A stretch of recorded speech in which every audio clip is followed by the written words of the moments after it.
Let's take a quick trip back to a time before the modern internet, when JRPGs offered the best dollar-per-hour entertainment value you could find on a home console, and Final Fantasy was the undisputed king of the genre, in North America specifically, kind of. A time before Netflix or Crunchyroll or even watching shows in 7-minute chunks on YouTube, when the only way to enjoy anime or games was to go out to a physical store and buy a physical copy from a physical human being with your precious physical allowance money. A time when, if you got home from the store and found out the thing you just bought sucked, you were gonna watch that shitty anime and try to like it anyway, mister. Back in those days, many of us believed that big brand names like Final Fantasy could save us from such tragic fates. So the logic went, a name like that on a package promised that what was inside would offer similar fun to other things with that big name on them that you'd enjoyed previously.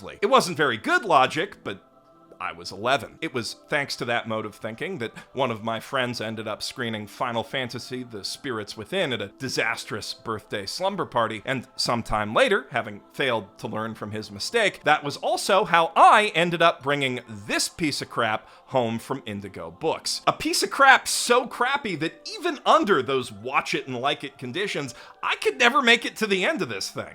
Until now. Before I even knew what an isekai was, Final Fantasy Unlimited was without question the worst isekai I'd ever tried to sit through. Honestly, I think I'd rather have rewatched Master of Ragnarok last week. But with Final Fantasy XVI finally arriving this week, I knew the time was finally ripe for my revenge. Which is why I've gathered you all here today. Now, please do bear in mind that this box set is a relic of a simpler time, so it's more of a god-awful Digimon knockoff sort of isekai than the mediocre harem with extra steps you might have been expecting. Luckily, for those of you who came here hoping for a side of anime cheesecake with your roast, our sponsor, Goddess of Victory NIKKE, still has you covered. Hey baby, could you crank the AC down?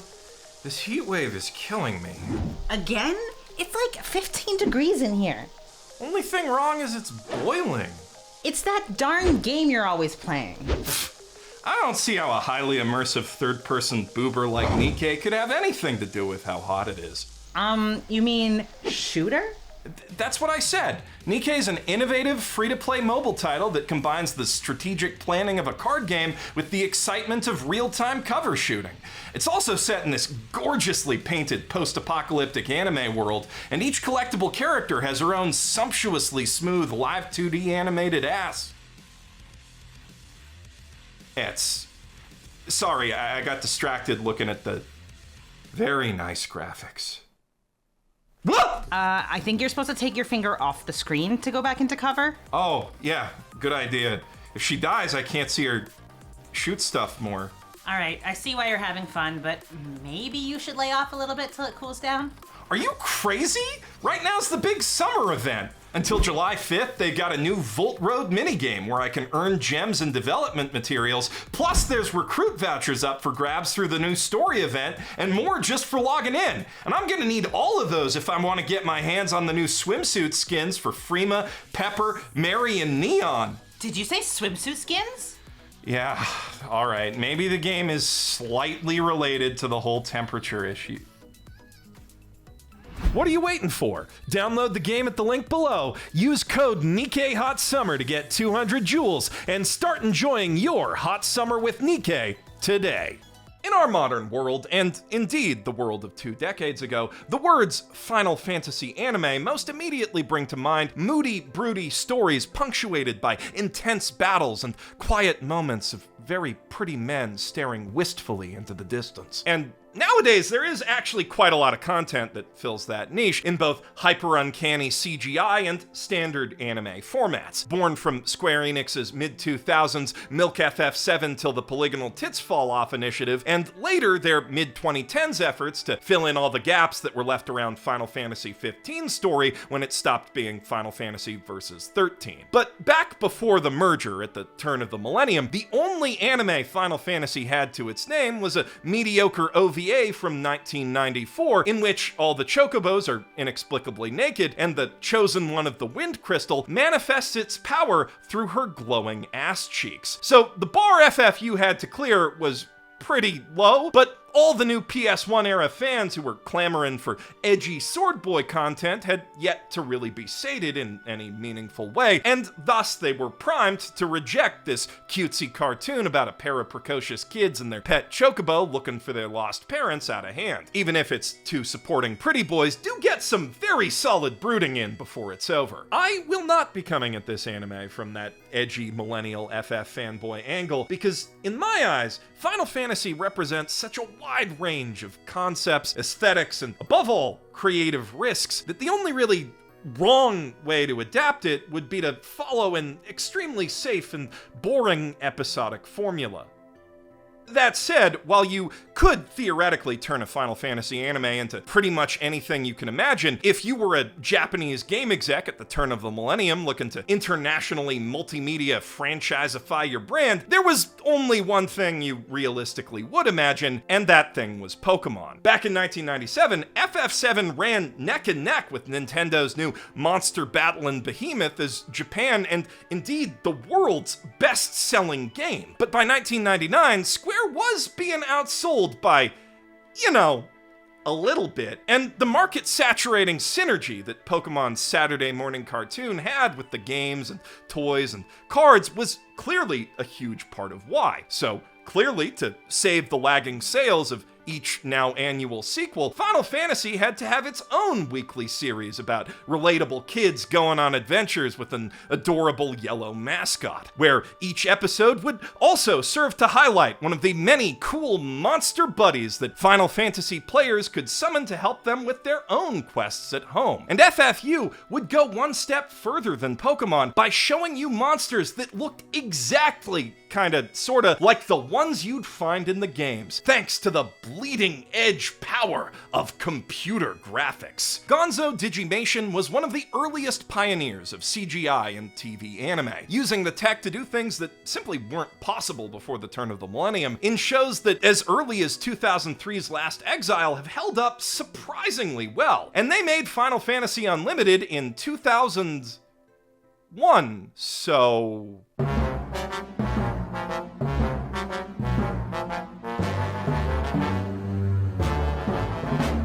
Yeah, but okay, well, obviously that looks real bad today. It is important to consider this anime in the context of its time, when it was still really fucking ugly. I mean, remember, this thing was made for Final Fantasy fans, and inevitably, they were gonna compare all that to all this stuff that Square did in a game that same year. Not that you even need such bleeding edge graphics comparisons when the anime also got dunked on a whole generation ago by Final Fantasy IX, and arguably 8. Hindsight is 2020 though, and at the start of 2001, Square was so confident in this thing that they ordered a full year's worth of 52 episodes right off the bat, which the eagle-eyed among you might have noticed this box contains less than that of. That's because Square lost that confidence pretty quick when Spirits Within bombed at the box office and bailed on the anime halfway through with what little money they had left. The show's ratings did start off on a promising enough note that ADV snatched up the license immediately and was reportedly considering it for a run on American TV, but by the time they finally got around to actually dropping these DVDs in May of 2003, you could hear them cutting their losses in the dubbing booth in real time. Sis, you changed. You got new clothes. You like them? Aren't they great? That's not fair. Why do you get a change and I don't?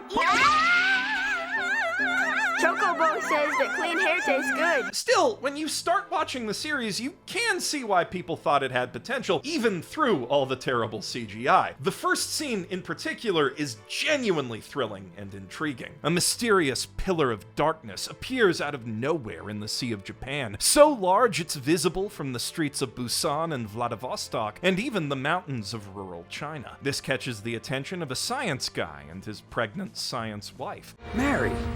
You shouldn't be out here in your condition. But Joe, this is the first phenomenon like this in all of history. I'm well aware of that, but The pair then bear witness as a hideous CGI dragon emerges from the rift to battle another equally hideous CGI dragon, as well as some hideous CGI warplanes and boats, and a couple nicely drawn ones, all of which are quickly smushed by the mysterious monsters right before they destroy each other. Credits roll, then we're introduced to our guide, Fabula, a mysterious lady in a mysterious clamshell who will mysteriously fill about 45 seconds of each episode's airtime by recapping stuff and setting up the title card. Then the actual story picks up some 10 years in the future in a world clearly shaken but not ended by that inciting kaiju fight. A pair of fraternal twins, Ai and Yu Hayakawa, make their way down to a derelict subway station to catch a magical midnight train ride to Wonderland. The world that their missing parents, the science couple from the intro, discovered beyond that black pillar, and where the kids believe they've disappeared to once more. Once aboard, they meet this not at all suspicious lady named Lisa, who's definitely not a spy sent to find the professor's Hayakawa, just a totally normal girl looking for her totally normal lost boyfriend. Hence why she totally doesn't start making doe eyes at Vincent Valentine's hotter,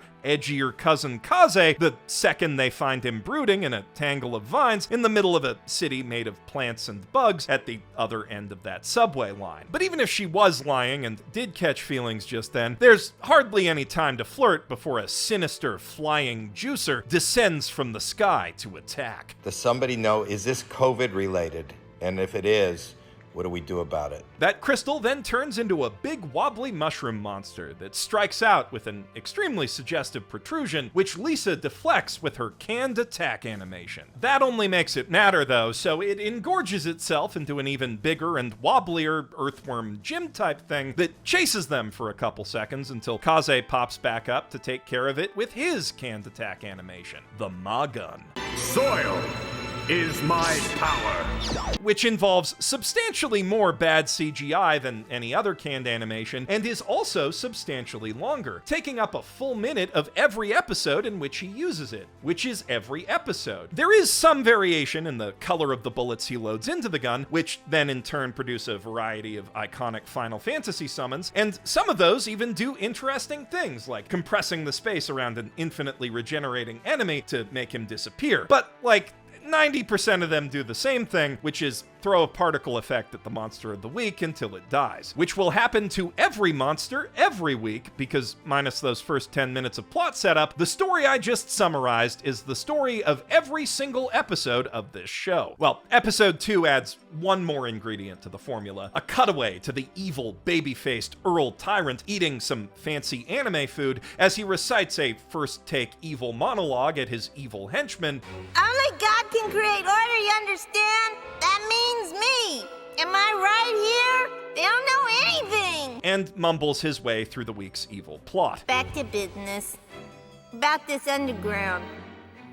It's those annoying ingrates, right? Which usually fills at least a couple minutes between the kids walking around the weird place the weird subway brought them to this week, talking about how weird it is, and them being chased around that weird place by a weird monster until Kaze's special move comes off its cooldown. Sometimes they'll also fill time by flashing back to the one time a lady held Kaze's hand and then his whole world got exploded, or a couple seconds of Lisa being homesick, or maybe the kids bickering about something inconsequential. But yeah, believe it or not, in the last 5 minutes, I have already described like 75% of this anime. And then another 10% is just exposition about Wonderland, which, as it turns out, is made up of bits of other worlds that were eaten by this malignant entity called Chaos, which is the true form of the Earl. Also, a long time ago, there was this other big monster called Omega that destroyed a bunch of stuff but then got broken into pieces, and the Earl wants to collect those pieces so he can eat them and become more powerful. Because you see, Omega pieces are one of several extremely potent energy sources that exist in Wonderland, alongside soil, the crystallized souls of dead things, and elenium, which permeates the water and makes all the Magitech ships go. There's also a concentrated form of elenium called flying water that's needed to make airships go, and then Cloud Strife's even more emo cousin, Mackenzie, breathes out this magic substance called mist that he can use to summon a mist dragon in a slightly different way from how his rival Kaze summons stuff with soil. Also, Lisa uses uses a martial art called Keegan, which draws on the life energy of the world around her. Notice how it took me like a minute to explain all that? The show stretches that exposition to over an hour, and trust me, I didn't leave much out. If you're lucky, there'll maybe also be like one small scene per episode that advances the plot in some nominal way. For instance, in episode 2, Chobi, the cute chocobo that showed up for 10 seconds last episode to chew on Ai's pigtails, formally joins the party so he can repeat that deeply unfunny gag in every subsequent episode. Often, multiple times per episode.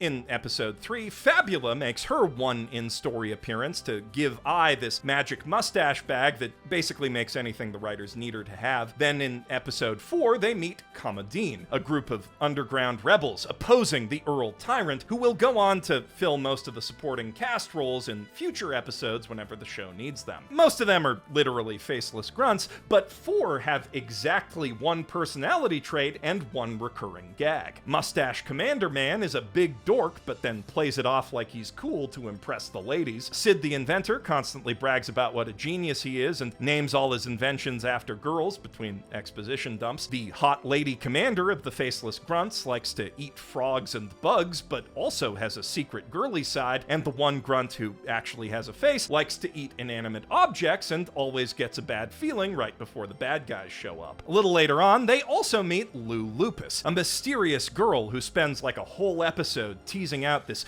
dark secret she has that would make everyone hate her, which is that she can turn into a Garurumon by looking in a mirror, which she thinks is just super embarrassing, but the kids think it's super cool, so they just became best friends. And then her whole thing becomes making goo-goo eyes at Kaze and busting out her canned attack animation to stop the villains from using their canned attack animations on him in the middle of his canned attack animation. And that's probably the most complex character arc in the whole anime. Another episode is just straight up a shameless ripoff of Pikachu's Goodbye with the Chocobo, interrupted by a couple minutes of shamelessly recycled mushroom monster animations from episode 1, which then ends with, of course, the Chocobo coming back, but now he's got a power-up that lets him fly, and more importantly, fill another 30 seconds or so of airtime whenever needed with his new canned transformation animation. But no matter how many canned animations they give the other characters, the show always falls back on Kaze doing the thing. Soil is his power in the rain. Soil is his power on a train. Soil is his power underground. Soil is his power in a town. Soil is his power on a cliff. Soil is his power on another cliff. Soil is his power on another other cliff. Soil is his power in a skiff. Well, actually, he destroys the skiff with his power, which is soil, by the way, but that didn't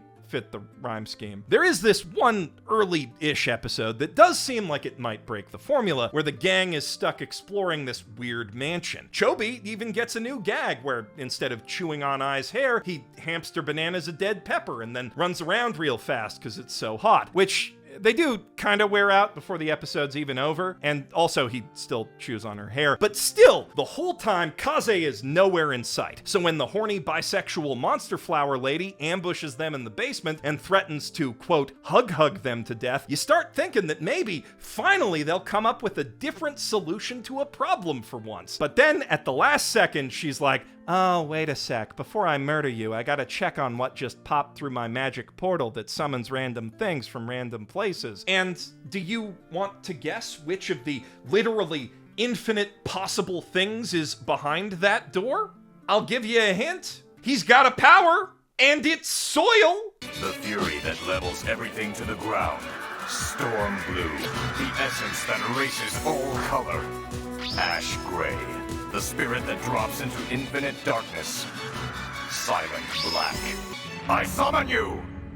Atomos! It takes 15 episodes for the formula to change in any way when the kids are taken aboard the Rebel underground submarine, and that submarine is subsequently trapped traveling through a magic cube maze made of weird and unique pocket dimensions called the Ocean Puzzle, which is different from traveling between weird and unique parts of Wonderland on a train because it's a submarine now. Also, the supporting cast is more consistently around to fill more time with each of their one character gags, and because each cube of the ocean puzzle is a magical riddle, sometimes they have to do things other than fight to win, like stand around flapping their lips for 15 minutes while a mermaid puts them through a quiz game where she's obviously cheating, and the answer is to actually not answer her questions and just say, "Hey, you're obviously cheating," which makes her try to kill them anyway, so she has to be stopped with a summon. But hey, this time Lisa does the summoning with her canned animation. Progress. There's also the one where Sid's turned into a frog and has to run around the submarine looking for a way to turn back before it sinks, getting into hijinks like accidentally catching the commander naked in the shower. Or the one where I accidentally summons a cactuar from her magic mustache bag, and the kids have to chase it around the submarine, getting into hijinks like accidentally catching the commander naked in the shower. Also, even after all that recycling, the Cactuar episode still caps off with a The soil charge triad to use on you has been decided. as do like at least half of all the other ocean puzzle episodes. But there is a little more variety here, and also some recognizable Final Fantasy mascots like Cactuar. And then, in the very next episode, a Moogle cosplaying as Kaze, almost as if the animators were shouting, "Hey, Final Fantasy fans, look! Things you recognize! Please start watching the show again before it's canceled!" But alas, they did not. And after what you could call a 3-part finale, if you want to be generous, alas, it was. In part 1, the gang finally reaches the source of the flying water, Teros, where they're reunited with Lou, who went off on her own to find Kaze because she lacks the pattern recognition skills to understand he was inevitably going to show up in the next episode. Then they walk around for a bit, commenting on how weird that place is, until one of the big bads shows up, prompting Kaze to do the thing, but then the big bad corrupts the thing to make it destroy all the flying water instead, so they can't make an airship anymore. But then Cloudstrife's emo cousin immediately shows up to do his thing and stop that, because the Earl also needs the flying water for reasons that are never actually explained. This causes Kaze to pick a fight with Mackenzie in part 2, because he always fights Mackenzie whenever he sees him, and then in the middle of that fight, Yu gets kidnapped and brought to the Earl's fortress, where their parents have been mind-controlled to think they're pastry chefs and also forget that they have kids, which makes Yu very sad. Well, not you. You will be staring blankly at the screen the whole time this is happening. I mean, you, the character. You get it. Meanwhile, Mackenzie finally reveals that he was a good guy who was spying on the Earl all along. And the only reason he fought Kaze all those times was to stop him from unknowingly feeding chaos with his energy by, fighting. Maybe that plan needed some work. Then he goes off to fight his old allies and even beats one of them, but he can't beat the all-powerful Earl, who floats out of the ship in a Frieza chair to laugh maniacally and then turn into whatever the fuck this is, in preparation for an epic battle against all the heroes. But the show was like really running out of time by then, so the next episode just skips over that battle entirely and cuts to everyone tied up in his lair, where he dumps all their mist bottles and soil bullets into the void, and also the evil Takashi Murakami flower eats the magic mustache bag. So now they have no way left to stop him from monologuing for 10 straight minutes about how he's gonna eat the pieces of Omega and also the kids, who are actually magical beings from Wonderland that the Hayakawas adopted after Mom had a miscarriage, so he can get even more powerful and then eat Earth. But then, at the last second, the twins' parents remember they love them and get unmind controlled, so they unthrow the lever on the big evil science machine, and everyone starts throwing canned animations at the Earl again. But, of course, there's only one canned animation that'll actually work, and they're still out of soil bullets, but soil rhymes with soylent, which is people, so the Moogle, Lou, and Kaze all sacrifice themselves to load the Magon one last time, which Lisa then fires off, destroying chaos at long last. And then, it's just kinda over. And what do you suppose happened to our intrepid travelers? Perhaps someday I will tell you, when we meet once again. Which, to the creative team's credit, they did find a way to make happen eventually, in the form of some drama CDs, a couple web novels, a half manga, half light novel thing, a mobile game, and a hybrid visual novel card game activity center for personal computers. But all that stuff was exclusive to Japan, and I don't really see much point in summarizing the English fan summaries that are already out there, so if you're curious as to what happens next, you can just Google it. I don't see why you would be, though, unless you're the sort of imaginary guy who always wished Pokemon was just the bits where Team Rocket gets sent blasting off again by Thunderbolts specifically. But with all that said, I do still think this is an anime that every Final Fantasy fan should watch so they can stop complaining so much about every other Final Fantasy thing that's not like their personal favorite Final Fantasy thing. I'm Geoff Thew, soil is my power, and the soil triad to use on you has been decided.